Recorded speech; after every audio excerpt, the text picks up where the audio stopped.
right, buddy. Okay, All right, Chuddy. Don't call me Chuddy. You haven't Okay. earned it. Hudsworth. What? Yeah, it's a Victorian era name from Victoria. Big days. Who's Victoria? She has a secret.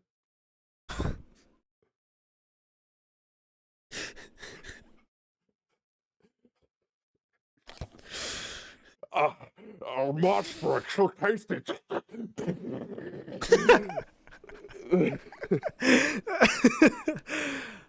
Can we just start the video? Hi everybody, welcome back to the Music Box, the show where I, Bimler, enjoyer of music, show an album to my friend Pyrine. Guys, I don't mean to alarm you, but there's bugs outside your house. The swarm is here, dude. They ate my car. They ate my family. My roof is gone. Like all my clothes are gone. My food's gone. The swarm is here. You do not leave your house under any circumstances. The swarm is here. The swarm is here. I repeat, the swarm is here. And after a week of listening to it, we meet up and discuss. This week, we listened to Low Roar's Once in a Long, Long While. This is a record that I came across actually fairly recently, at the end of last year. It's kind of been on my list for a little bit. And on a plane trip down to meet some friends in November, I listened to the record in full on the flight, and it was just a straight-up enchanting experience. A little bit of background for this record. Low Roar is the brainchild of Ryan Karazia, Icelandic electronic music maker man. They've gained their claim to fame through Hideo Kojima's Death Stranding and its related media, which is really cool. But this record in general, to me, I feel like I couldn't have picked a better time to listen to it on the plane. It's a very tranquil yet melancholic experience throughout, and it's really beautiful. But to prevent me from glazing it out the gate, Pyrine, go. Go. Speak, boy. It's your time. Your time on the show to speak. You have the talking pillow. Pillow? You bite the pillow, Pyrine. This album is quite good. It is, I would say, when it comes to like a bunch of albums, they can kind of fit into a certain theme or mood. Like there is a certain scenario a lot of albums you can end up listening to. This album, I think, is like the perfect transitional album where you are moving from one place in your life to another, either physically, like you're actually moving out of the house into like, I don't know, like college or going to like an apartment or something, living away from most of your family for the first time, or like transitional personally, like be it as you're changing as a person. And that could be anything from like personality to literally, you know, transitioning your gender or something like that. The whole album, I think, is so, I don't know. You know what I'm talking about, though, right? Because it does such a good job at like emphasizing that long, drawn-out movement over time. Yeah, no, that's absolutely correct. I feel like, and I mean, not by accident either. A lot of the songs, I mean, it's technically, you could consider it a breakup album, so there's that aspect of it, but there's also like songs directly about moving on and changing. The title track of the record, Once in a Long, Long While, is literally a song entirely written about moving into a new town. And songs like Give Me an Answer or even Don't Be So Serious, the opening track on the record, talk a lot about the or Goja as well. Very much talk about time moving forward, things changing, whether it be in an interpersonal relationship or just in general. So yeah, no, this album very much does feel like the passage of time, things changing, some transitional period. So I definitely agree. You know what this album's also like? Because it's kind of crazy. This album is just Death Stranding music. Like, I haven't even played the game, and it is just that. No, genuinely, I get it. I am the same way. I haven't played Death Stranding. I do plan on it. I actually have the game, and I want to play it. But even without having played it, yeah, this fits the bill. The sort of gameplay that game offers, you could translate a lot of that to real life as well. Just moving along, absorbing the world around you. It's a very extrospective album in that way, I guess. I don't even know if that's a word, but if it is, I sound really smart. God, you used a big word there, dude. Watch out. You don't want to risk a wrinkle forming. That's dangerous. But yeah, no. I don't know. A lot of that record very much feels kind of encapsulating of the world around you, especially the opening track. Don't Be So Serious. I feel like especially. I'm not going to talk about Death Stranding too much because A, I haven't played it, and B, I feel like I want to talk more about the music than the media that it may or may not be used in. But I believe Don't Be So Serious is the first song from the band you hear in Death Stranding. Like, it's in the opening scene of the game, I think. I figure so. And that's like perfect. I love this song. It's probably my favorite song on the record. Even though it's the first one I heard, so I probably have a little bit of bias, and there's that aspect of it with the game. But it kind of does everything this album sets out to do perfectly in its opening moments. The icy electronic percussion to open the song is like so chilling. I love it. Especially, and this wouldn't really apply to you, but in contrast to the works that came before it, which I always felt were so lively and full of like lush instrumentation, opening with something as cold and minimal as that really sets the tone immediately with the record. The vocoded vocals come in, the piano, the like really sharp beats midway through the verse. Just every little piece of this song not only does a perfect job at setting the tone for the record, but also, going back to the point I was originally saying, kind of draws attention to what you may be feeling in that exact moment, whether it be about yourself or the world around you. And it's just a really isolating song, and I love that about it. It's very indicative to like what the rest of the album kind of has to show. Like, not all the songs are going to be like it, obviously. I think it is, to me, the poster child of the entire album. It is going to be the one that if anyone listens to, it's going to be that one. But I quite like it. I don't think it's my favorite about all the music in the entire. I don't think it is. But I love how it sets up like a sort of uncertainty. It's like you're at a crossroads when you're listening to it, and you don't really know where you're going to go from there. Like, the path ahead is unclear. There's a haze, and it can be that could be like representative of where you are in life when you're listening to it, because the future is uncertain. You don't know where you're going. You just have to keep moving. You just got to keep putting one foot in front of the other, because that's what you got to do. The moment you stop, you stop progressing at all. And I think it's just a very enjoyable experience. In fact, that's what I kind of just say the entire album is. I can't say I'm going to have a whole lot to say about the album, honestly, because it's just generally good and pleasant. I've taken notes, and I do have like points I want to go over, but the album itself, I think, is very, very consistent in quality. True. It basically, it doesn't have any like what I would consider to be super high points or super low points. It just pretty much stays in a very, very like close together area. Like, all the quality, it's very enjoyable throughout. It's one of those albums, I think, that is very easy to front to back.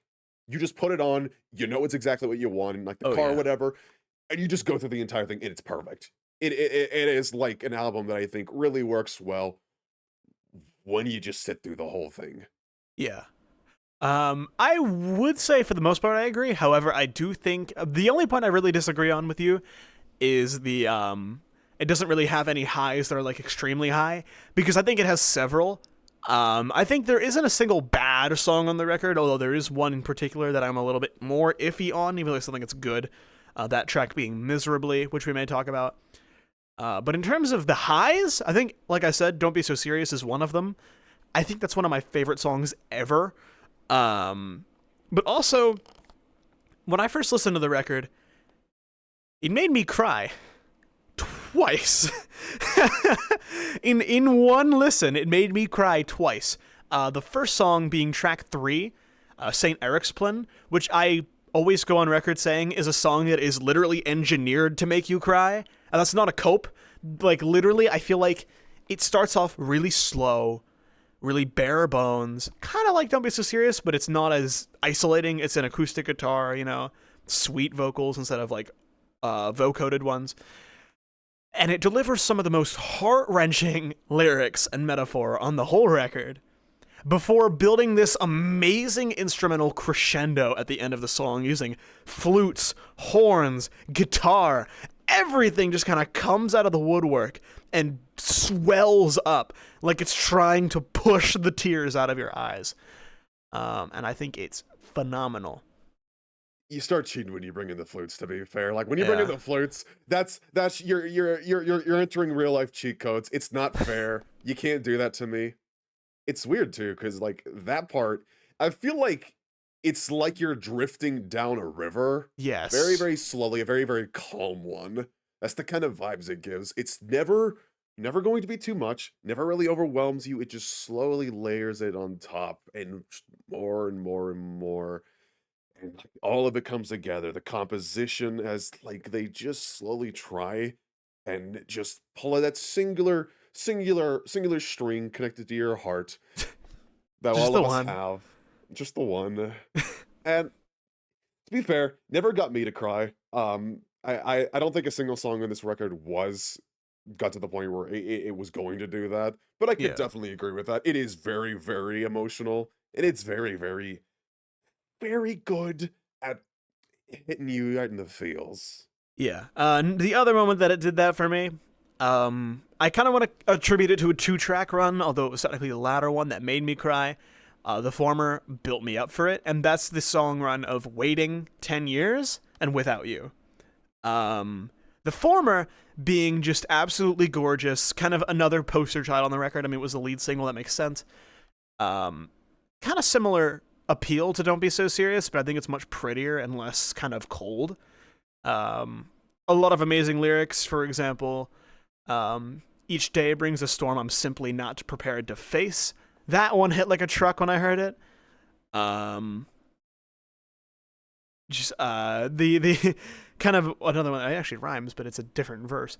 The I'm fucking losing my mind and I can see it in my face a bit. The bluntness of that line hit me as well. But the piano on that song did it more than anything. Waiting is a phenomenal track. What are you talking about? Talk about waiting. Talk about waiting. It's about waiting, Pyrine. Say the thing now. Why don't you say it? Yeah.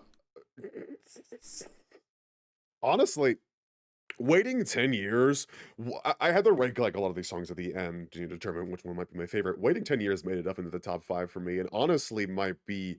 I'm still undecided which track is my favorite, but it might be my favorite. I really like Waiting 10 Years.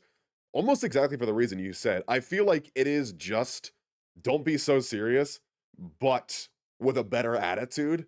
And that to me, I just think is more enjoyable because I feel like when I'm going to listen to an album like this, I would like there to be a moment of like levity as the changes come, because the whole thing is like a long drawn out process.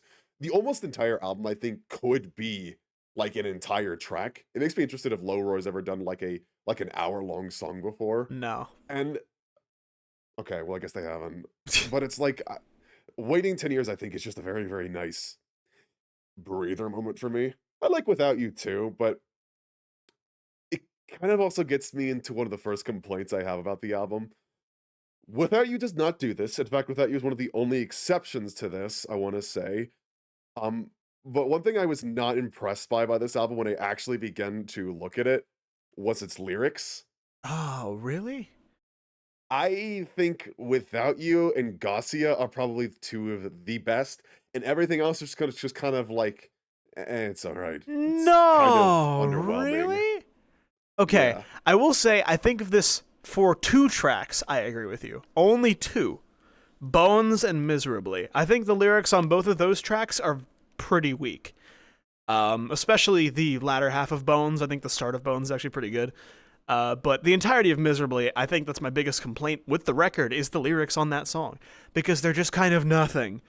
I don't know. Like, it's a good sounding song, and it kind of wraps the record together, but the lyrics don't hit. But on nearly every other song, I will, like, gnash teeth with you on that. Because, especially, like, Don't Be So Serious, St. Eric's Plan, Give Me an Answer, like that's just like the start of the record. Those 3 songs are all stellar lyrically, I think. I Give Me an Answer, I kind of want to touch on that one because it's a very interesting track. At that point in the record, I think it really starts to slow down with songs like St. Ericsplen, Waiting, Without You, and Goja. But Give Me an Answer is like the upbeat middle point in that, and kind of Bones as well. But I really like that track. Feels like almost the easiest one to sing along to in a way. The melody is fairly recognizable. A lot of the lyrics are very sticky in your brain. I love the way it starts with "I'm taking everyone out for a ride, I promise it won't take long," with the way that instrumental kind of builds, that low piano note, which I know made you laugh when you first heard it. But it just sounds very much like almost picking yourself up and walking along like, all right, let's get a move on. Music. It is protagonist music. Walking down the road. It's really good. But I don't know. I don't get the lyrical complaint. I really don't. Okay. Here's the thing, is that I think for the most part, it's fine. I want to say that I think any of the complaints I have about this entire album do not distract from my enjoyment from it at all.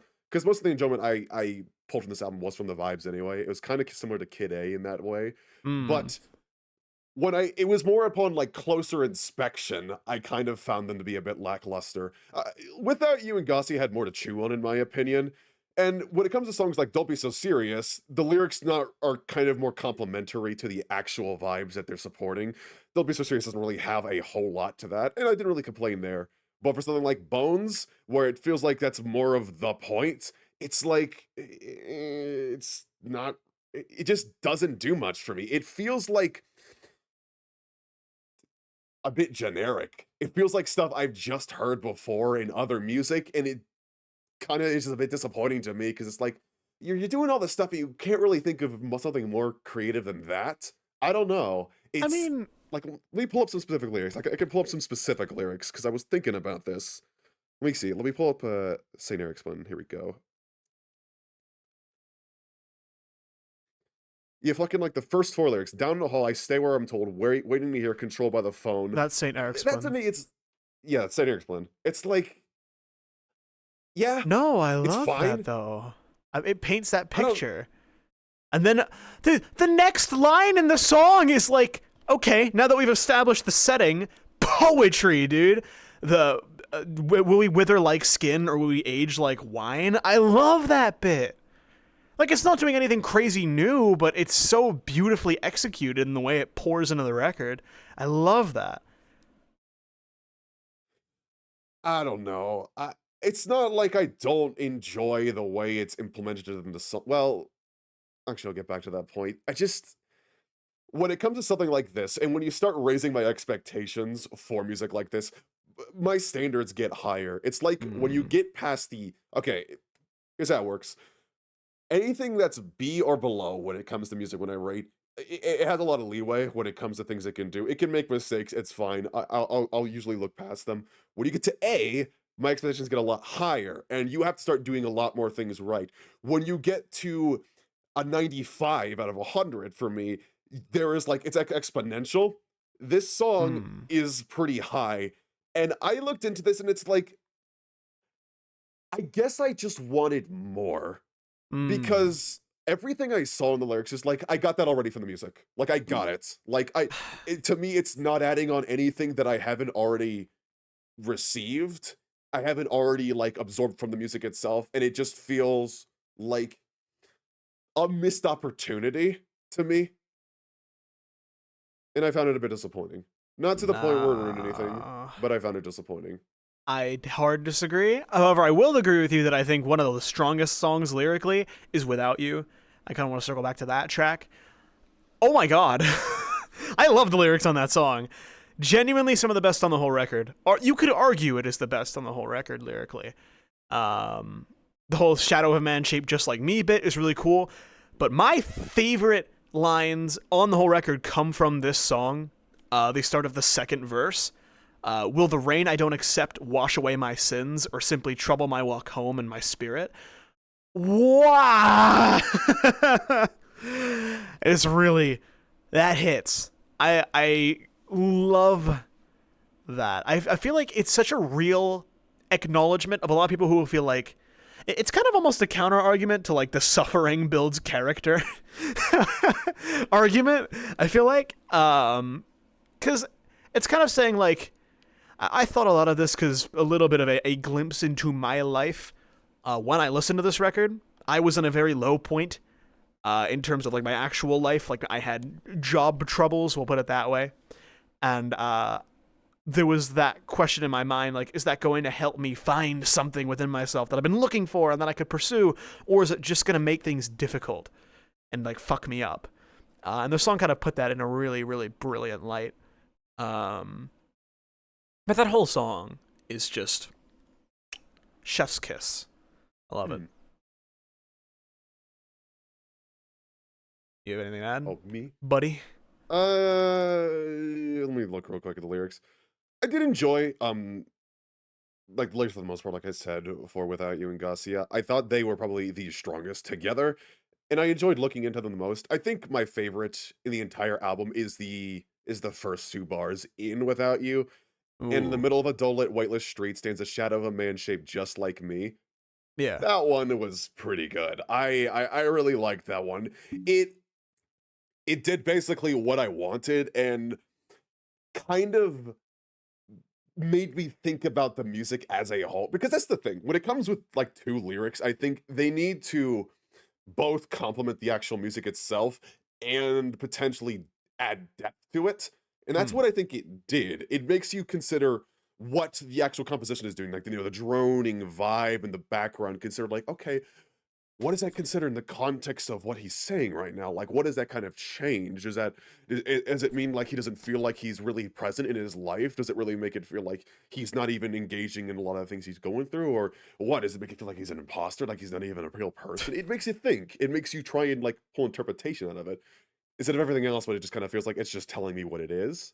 And I might be a bit of a hypocrite there for saying that as a whole, because I feel like I might listen to other music and that might be more of what it does, like just straight up tells you what it is. But maybe that's just my expectations saying it. I don't know. I go off what I think whenever I do, like when I listen to this music, like as a whole. I take notes over time whenever I try to keep this stuff in mind. And that's just something I couldn't let go of. I'm going to call you a hypocrite because I disagree with you, and that means I win. Okay. I don't know. I feel like Goja isn't a lyrical standout for me. I would actually say the title track that comes right after it is more of a lyrical standout in my opinion. I love how vivid of a picture that paints with what it's about. Just like obviously the opening track, or the opening lyrics of the track, set the stage perfectly. Once in a while, you end up in a town, its doors open up for you, step outside to look up and see the skies looking back at you. I love that. It makes it feel like you're being welcomed into this place. And just a lot of the other lines in the song, once in a while you get a little lost in the fault between the trees, stumbling out into the waiting arms of the woman of your dreams. Once in a while, you get a little help when you least expect it to. Like, it's very pleasant, and I think it's a really nice reminder. It's kind of like what you liked about Waiting is what I really like about the title track. It feels like a nice moment of pleasant feelings during this very downtrodden record. I don't think Waiting really does that for me. I feel like Waiting is still melancholic and sad, but maybe a bit more beautiful and reserved. But Once in a Long, Long While, I think, is like maybe the happiest song on the record. Not even maybe, I just say it is. But I do really like it for that reason. No, I agree. It probably is the strongest, like, happy song on the record. It was also in my top 5 as well. I did enjoy it. And I'm looking at the lyrics now, I do agree. I think it has stronger than most, though it doesn't, like, have a whole lot, in my opinion. I agree with what you said. That does have some merit. So I'll give you one. There's 3. There's 3. Okay. Well, I'm gonna make a case for 4, because another track comes right after that track, and it's instrumental. Poznan. It's very brief. It's a short song, but it hits like a bus. Like that. I'm reading it on Spotify. There's only 9 lines of text for the lyrics, but is really good. I love the way that it ends best, or like honestly, the whole like in a cage on a hill, that's where I'll rot. It just leaves such a hopeless, defeated image to close out the record, which is like, I'm kind of surprised I didn't cry at that part. But just even like, and if we ever break these walls down, it's easier said than done. Would I be crazy enough to follow or let the regret eat me up? Like kind of saying, you know, if we ever manage to, and I'm assuming it's talking about in the context of maybe a relationship, which is what a lot of these songs are talking about, breaking the walls down with that person and becoming maybe cordial again. Because you look at a track like Don't Be So Serious, the way it opens with lines of waking up in a cold sweat, it's not pretty. So it's basically saying, like, even if we manage to get to that sort of normal, what will it take to get there? And will I even allow myself to make it? Or will I just let my feelings about the past, my regrets, just bog me down and beat me before I can even make it there? Which, like, yeah, I understand that they don't really do anything metaphorical in those lyrics, but the way they are delivered and what they mean in the context of the record, I think makes them incredibly strong, especially the way they pair with the ending of that song and the record as a whole, honestly. But I love that song. Well, the problem is, like, when these lyrics are kind of coming in here, the entire point of the album is it's building up vibes and it's building up space where there's like a nebulous, like, cloud of an image that's being built in your head. And what they need to do is start to shape that image into a story that they're telling. And I feel like that's a lot more effective when you can actually not just say what it is, but allow for it to have some kind of filter through the audience's brain and let it go through metaphor, let it go through interpretation to kind of form into something that's more suitable to them. Music has to be, you know, unique to each person. And it's like, it's not bad. It's not bad. You know, and there is, like, what is this? 9 lines on Poznan. If we ever break these walls down, it's easier said than done. Would it be crazy enough to follow? Only let the regrets eat me up, because I owe my way out. I run. Well, there's no way out. I'm stuck. I'm fucked on a cage on a hill. That's where I'll run. It's a 2-minute song that goes through all of that. And to me, that doesn't add anything. To me, that is just, you are just building up the scene of, like, all right, it's a lower point. It's a lower point. You're feeling stuck. You're feeling like you can't move. You're not feeling like you're actually progressing in life, that the transition has halted, that you're going to end up worse than you kind of started out of. That's not bad. That's not a bad thing. But to me, it feels like it's unrefined. Like it's not going into the vibes enough. It's not resonating with the space it's filling, because it's more just saying its intention. It's wearing its heart in its sleeve, where I feel like it really should have been, I don't know, maybe they had like a chorus in the background, like saying more. That might have done it for me. They kind of do at the end of this, like after the lyrics, they bring in, they're not saying anything, but there's a like, but I kind of get what you mean. But the thing is, I mean, another reason I really like that track in particular is because of the 2 that come before it. Mainly Crawlback is admittedly not a highlight on the record, but what it is an instrumental that starts off very eerie and cold and swells into this really beautiful, spacious, ambient track that almost feels hopeful at the end of it. Feels very like, almost like you're walking through the woods and you've just found the clearing. The sun's shooting through the trees. It's like, whoa. And then Poznan is the crash.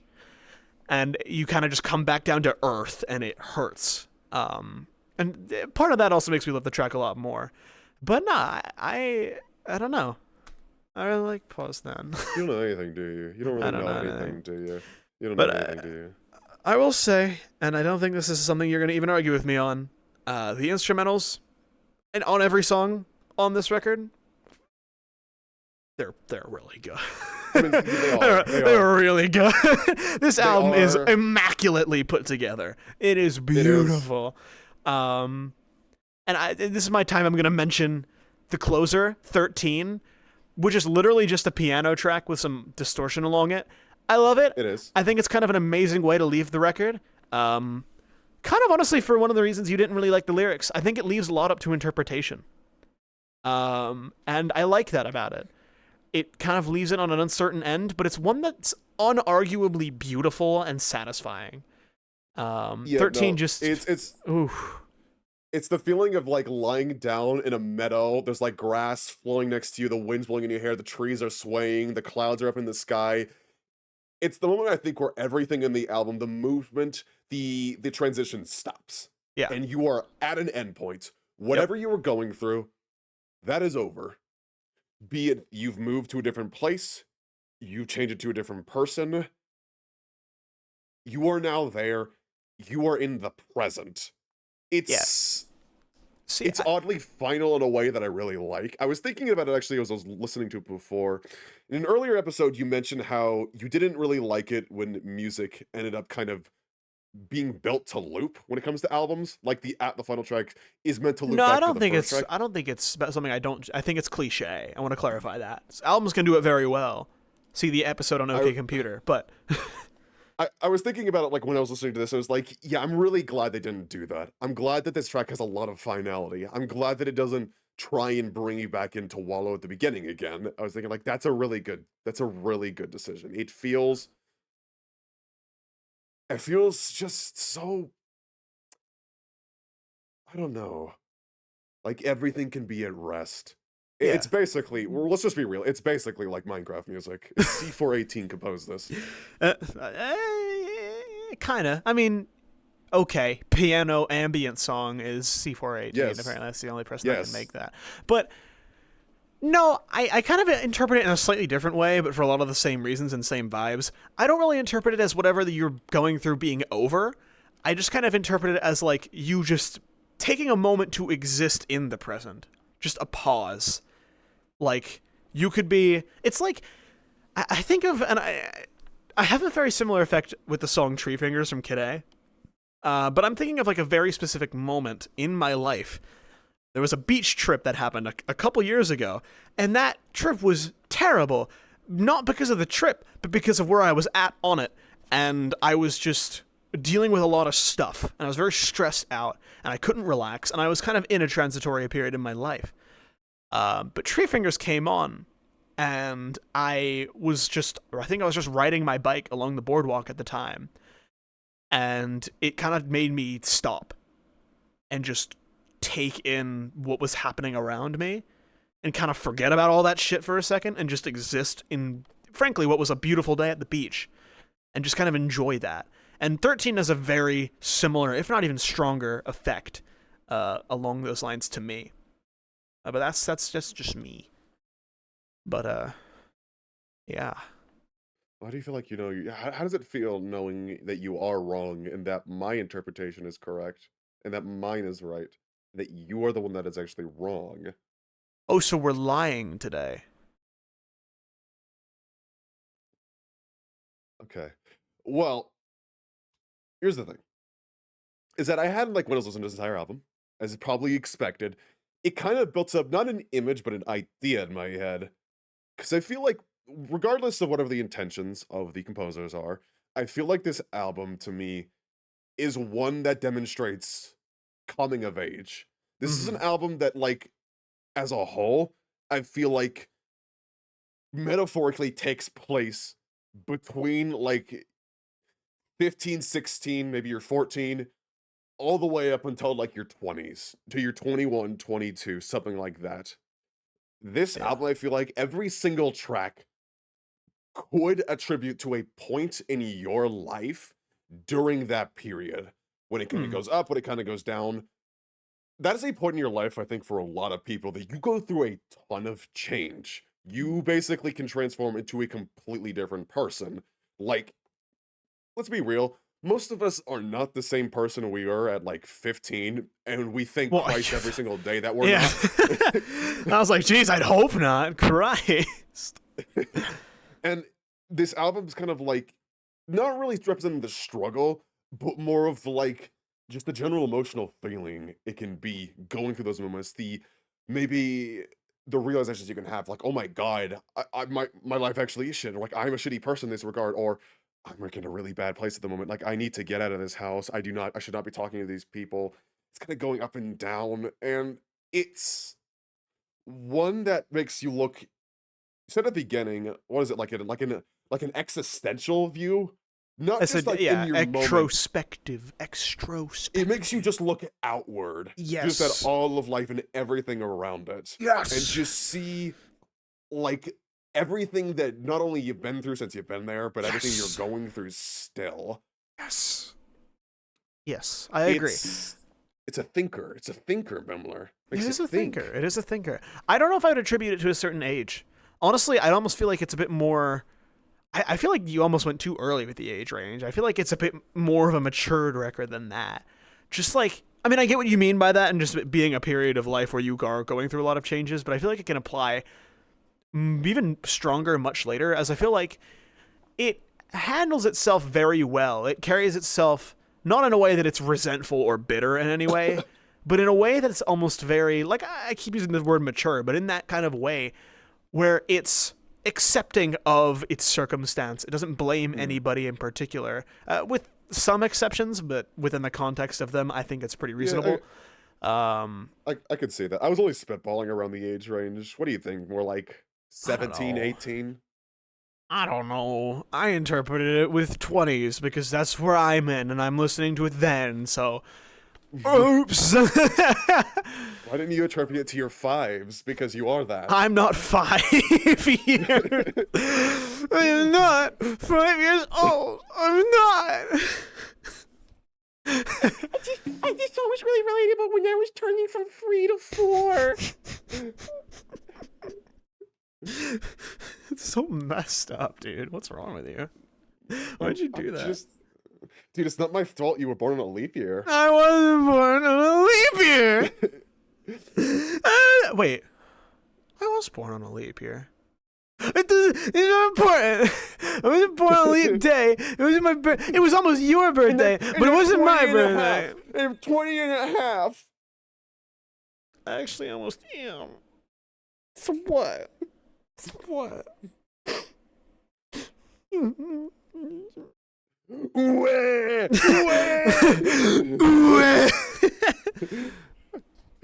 Anyway, yeah. In general, I love this album a lot.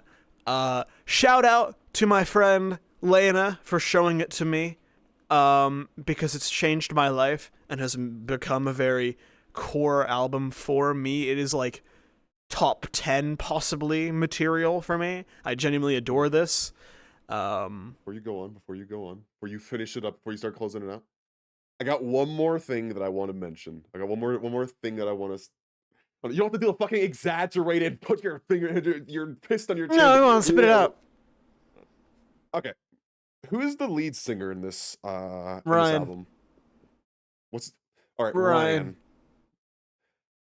I think the lead singer would have been better if he had a deeper and more baritone voice. I think he's fine. I think he does a great job. But my reasoning for this is that the album does a lot with resonance. It tries to dig deep at your soul and your feelings. And I feel like for him, I don't know if he could have gone lower or if that's just not what his voice could have done. But I feel like if he could have, I don't know, hit more of a bass, like a baritone. In general, I would have enjoyed that more. How does it feel to be wrong all the time? God, I don't know. I wouldn't know. And then he just did it again. I mean, okay, I can see where you're coming from, though. I think there's like maybe one or two moments where I kind of wish he could have gone like more comfortably lower. I think the biggest one for me is actually the opening on St. Eric's Splen. But other than that, no, I think he generally performs amazingly on here. When he really allows his falsetto to just carry the songs, even like going back to the exact same song, St. Eric's Splen, that chorus would not be the same without him crooning in the background. Oh my goodness. Oh my damn. He going ham. I don't want to make it seem like I think he does a bad job. I was literally just thinking about it. Like, when I was listening to it, I probably would just preferred him in general to have a lower voice. It's like I would have preferred Strawberry to a banana milkshake. The banana milkshake isn't bad. I was just thinking about that. It's like, I can't help but like, I wouldn't have done that. I would have done it better. They should have put me in charge. No, they should put me in charge. I'm the greatest. I don't think they let 5-year-olds be in charge, dude. You have to be at least 30.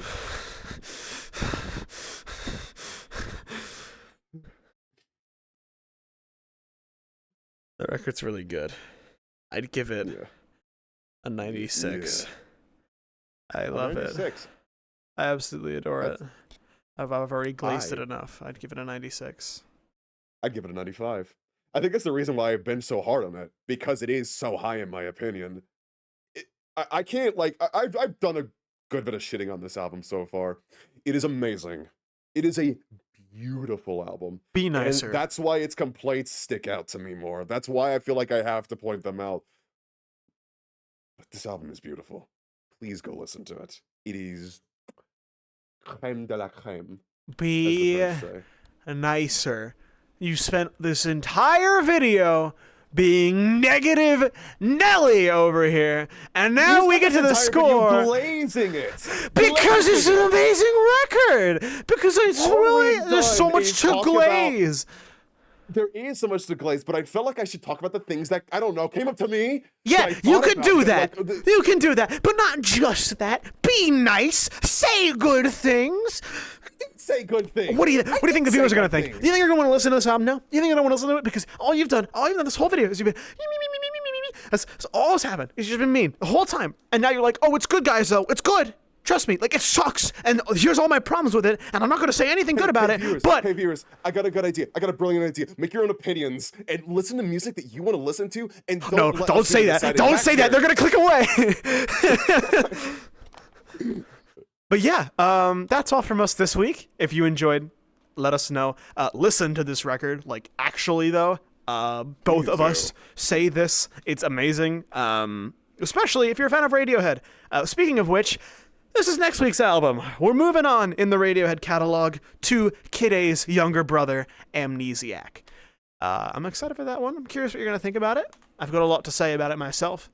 Maybe even more than I have to say about Kid A, so stay tuned for that. Yeah, shortly after this video comes out, me and Pyrine are going to be releasing our own videos on the channel, going over a bit of a recap on the first 10 episodes of the show. So, again, stay tuned for that. It's very exciting stuff.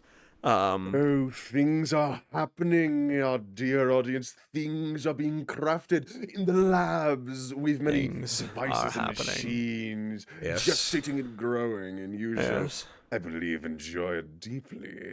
Yes, perhaps. But until then, we'll see you guys next week. Bye! Adios! Bye, bye, bye, bye, bye, bye, bye, bye, bye. No, wait.